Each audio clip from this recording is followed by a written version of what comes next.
O Moído do Dia. Informações sobre o que acontece diariamente na cidade e região.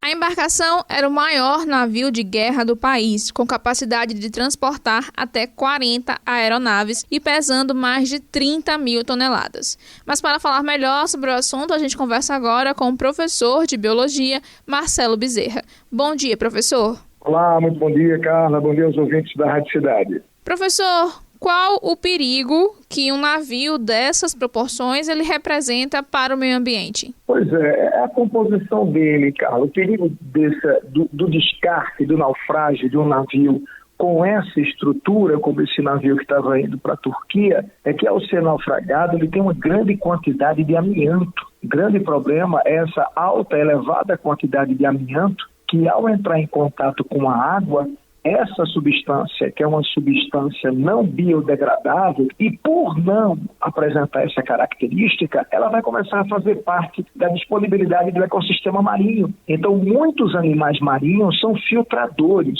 ou seja, aqueles animais que absorvem a água, né? A água entra em sua composição metabólica e, consequentemente, esse concentrado de amianto, né, que a gente chama de asbestos também, vai fazer parte da composição desse animal. Então, não só prejudicando um grupo, ou seja, uma população, mas também uma comunidade. Por quê?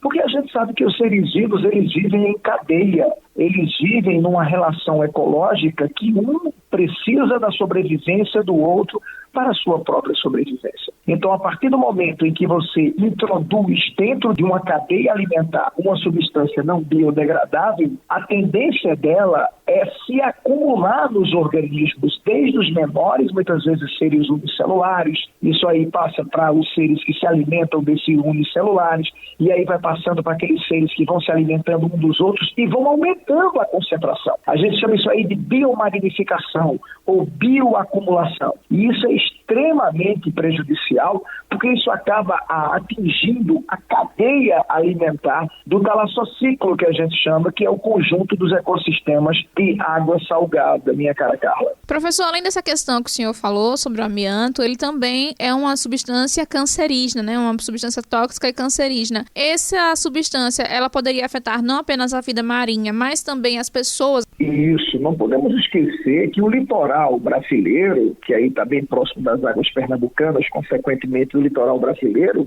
é muito forte a questão do pescado. É muito forte a sobrevivência e a subsistência do pescado. E aí quando você coloca muito bem que atinge o ecossistema marinho, vai também atingir os seres humanos na Terra. Por quê? Porque os navios vão para a zona que nós chamamos zona nerítica, que é a zona do pescado, né? Buscar seu meio de subsistência, buscar os animais para comercialização, e esses animais, ao serem pescados, eles vão apresentar na sua composição, em seus tecidos, uma grande quantidade de amianto, quanto que a gente tinha falado da cadeia alimentar. Consequentemente, quando esses animais eles forem preparados para o consumo humano, nós vamos se alimentar dessas substâncias nocivas. Substâncias essas que forem ingeridas em grande quantidade, elas são cancerígenas. Professor, caso uma coisa assim acontecesse, esse navio fosse naufragado, existem estudos que digam quantos anos demorariam para que o impacto fosse revertido? Veja, quando a gente imagina substâncias como essas, que não são biodegradáveis, substâncias que se acumulam